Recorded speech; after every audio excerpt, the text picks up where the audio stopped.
लड़की रहती थी, वो बहुत गरीब थी। उसकी माँ की तबीयत खराब रहती थी। एक दिन, सोनी बेटी मेरी दवाइयाँ ले आओ। सोनी गांव के वैद्य के पास जाती है और दवाई लेकर अपनी माँ को देती है। कुछ दिन ऐसे ही बीत जाते हैं, लेकिन कविता की तबीयत बिगड़ती जाती है। अब मैं क्या करूँ, माँ की तबीयत तो ठीक ही नहीं हो रही। ऐसा करती हूँ, गांव के बाहर जो अंग्रेजी दवाइयों के डॉक्टर है, उन्हीं से माँ की दवाई ले आती हूँ। फिर सोनी महंगे अंग्रेजी डॉक्टर के पास जाती है और उनसे दवाई लेती है। अरे ये क्या, इतने पैसों में ये दवाई नहीं आएगी, और पैसे देने होंगे तुम्हें। लेकिन मेरे पास तो इतने ही पैसे हैं, मेरी माँ की तबीयत बहुत खराब है। लेकिन मैं कुछ नहीं कर सकती, मैं भी यहाँ नौकरी करती हूँ। सोनी खाली हाथ वापस आ जाती है। बेटी अब मैं नहीं बचूंगी, मेरा आखिरी समय आ गया है। माँ ऐसा मत बोलो माँ, मैं अकेले कैसे रहूंगी और मेरा ख्याल कौन रखेगा। तुम एक बहादुर लड़की हो, तुम्हें अपना ध्यान खुद ही रखना होगा। सोनी भागकर जाती है और गांव के वैद्य को बुलाकर लाती है, लेकिन तब तक बहुत देर हो जाती है और कविता मर चुकी होती है। अब कुछ नहीं हो सकता बेटी। आप तो वैद्य हैं, सबकी जान बचाते हैं, मेरी माँ को भी ठीक कर दो। अब कुछ नहीं हो सकता, इनके शरीर से जान निकल चुकी है। इतना बोलकर वैद्य वहाँ से चले जाते हैं। फिर कुछ दिन बीत जाते हैं, लेकिन सोनी को बिल्कुल अच्छा नहीं लगता। सोनी जब देखो अपनी माँ की फोटो के आगे बैठकर रोती रहती थी। उसको खाने पीने के लिए भी कोई पूछने वाला नहीं था और ना ही उसका कोई ख्याल रखने वाला था। बहुत भूख लगी है, पर मैं क्या खाऊं? वो पड़ोस से खाना मांगने जाती है। काकी बहुत भूख लगी है, कुछ खाने को दे दो ना। चल भाग यहाँ से, इतने गंदे कपड़े पहन कर आ गई सुबह सुबह। अब मैं क्या करूँ, कहाँ जाऊँ? फिर उसे मंदिर दिखता है और वहाँ किसी ने प्रसाद चढ़ाया होता है। सोनी उसे देखकर खुश हो जाती है और भगवान की मूर्ति के आगे से वो खाना उठाकर खा लेती है। कुछ दिन बीत जाते हैं। फिर एक दिन किसी के घर का दरवाजा खुला होता है। वो घर में घुसकर खाना चुरा कर खा लेती है। फिर सोनी अपने घर जाने लगती है, तभी बहुत तेज बारिश और तूफान आने लगता है। अरे मर गई रे, इतनी तेज बारिश, अब मैं क्या करूँ? सोनी भागकर अपने घर जाती है, लेकिन तब तक वो देखती है कि उसका घर उस तूफान से टूट चुका है। वो बहुत परेशान हो जाती है और एक ठेले के नीचे जाकर बैठ जाती है। हे भगवान, अब मैं क्या करूं? मेरा तो घर भी टूट गया, मेरे कपड़े भी गीले हो गए, बहुत ठंड लग रही है। माँ बाबा अब कहाँ हो? ऐसा बोलकर वो बहुत रोती है और रोते रोते सो जाती है। तभी कविता चुड़ैल रूप में वहाँ आ जाती है। हे भगवान, मेरी बेटी की ये क्या हालत हो गई? कविता सोनी के सिर पर हाथ फेरती है और उससे बातें करने लगती है। सोनी मेरी बेटी है, तुम्हारी क्या हालत हो गई? पर अब तुम चिंता मत करो, मेरे पास बहुत सी शक्तियाँ हैं। अब तुम्हें परेशान होने की जरूरत नहीं है। तुम सुबह उठकर जो भी मांगोगी वो तुम्हें मिल जाएगा। तभी सुबह होती है और सोनी की नींद खुल जाती है। अरे ये क्या, मैं इसी ठेले के नीचे ही सो गई थी। लेकिन मुझे ऐसा लगा मेरी माँ आई थी। क्या मैंने कोई सपना देखा? माँ सपने में कह रही थी कि मैं जो भी सुबह उठकर मांगूंगी वो सच होगा। सोनी यहाँ वहाँ सब जगह देखती है, लेकिन कविता उसे कहीं नहीं दिखती। पता नहीं मैंने जो देखा वो सपना था या सच। माँ यहाँ आई थी, लेकिन माँ ने कहा था कि सुबह उठकर सबसे पहले मैं जो भी मांगूंगी वो मुझे मिलेगा। लेकिन मैं क्या मांगू? हाँ ठीक है। सोनी अपनी आंखें बंद कर लेती है और मांगती है, मैं जिस भी चीज को छू लूं वो सोने की हो जाए। और फिर अपनी आंखें खोलती है। कविता चुड़ैल रूप में सोनी को देख रही होती है। मैंने मांग तो लिया, लेकिन पता नहीं ये सच भी होगा या नहीं। फिर सोनी अपने टूटे हुए घर के पास जाती है और मैं अपने घर को छू कर देखती हूँ कि जो मैंने मांगा वो सच होता है या नहीं। सोनी अपने टूटे घर को छूती है तो वो ठीक होकर सोने का बन जाता है। सोनी बहुत हैरान हो जाती है। अरे ये क्या, ये तो सच हो गया।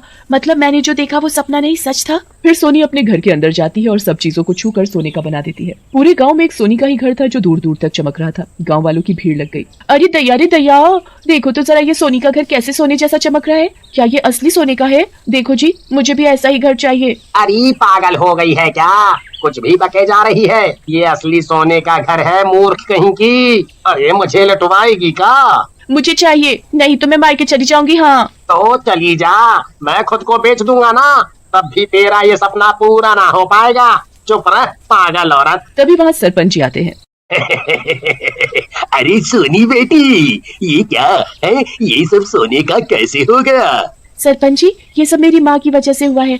वो कल रात मेरे सपने में आई थी और उन्होंने मुझे कोई एक चीज मांगने को कहा कि जो भी सुबह सुबह पहले मैं मांगूंगी वो पूरा होगा। अरे वाह बेटी, ये तो बहुत अच्छा है। चलो बेटी मेरे घर को भी छू लो जरा सा। नहीं काकी, मैं उस दिन जब तुम्हारे पास खाना मांगने आई थी तब तुमने मुझे भगा दिया था। अब मुझे किसी की भी जरूरत नहीं है। ए लालची औरत, तभी कहता हूँ अपने स्वभाव को जरा बदल। इतना अच्छा मौका हाथ से गया तेरी वजह से। उस दिन इसे रोटी खिला देती तो तेरा क्या जाता। बेटी, तुम्हें नहीं लगता कि तुम इस गांव की ही हो और तुम्हें हमारी मदद करनी चाहिए? किसी एक बुरे गांव वाले की वजह से तुम्हें बाकियों को भी मना नहीं करना चाहिए। जब तुम्हारी माँ जिंदा थी तब इन सब गांव वालों ने ही उसे काम पर रखा था अपने घर, और उसी से ही तुम्हारा घर चलता था। अब ये मौका तुम्हारे पास है कि तुम अपने गांव को सोने का बना दो। सोचो हमारा गांव सोने का होगा तो दूर दूर से लोग इसे देखने के लिए आएंगे। हाँ बेटी, मुझे माफ कर दो। अब से मैं तुम्हें कभी खाने के लिए मना नहीं करूंगी। अब से तुम रोज मेरे घर ही खाना खाना। सोनी सबकी बातों में आ जाती है और बोलती है, ठीक है, हे भगवान, मेरा ये पूरा गांव सोने का बन जाए। वही अदृश्य रूप में कविता सब देख रही होती है। अरे ये क्या कह रही हो बेटी? सोनी के बोलते ही गांव की हर एक चीज सोने की हो जाती है और ये सब देखकर गांव वालों की आंखें फटी की फटी रह जाती हैं। अरे बाबा बाबा, सब सोना, हर जगह सोना। सब गांव वाले बहुत खुश होते हैं, लेकिन जब अपने घर जाते हैं तो वहाँ खाना पानी भी सोने का बन गया होता है। 2 दिन बीत जाते हैं और गांव वालों को न खाना मिलता है न पानी। सब गांव वाले सोनी के घर के बाहर जमा होते हैं। सोनी बेटी, हमसे गलती हो गई। ऐसे तो सब गांव वाले मर जाएंगे।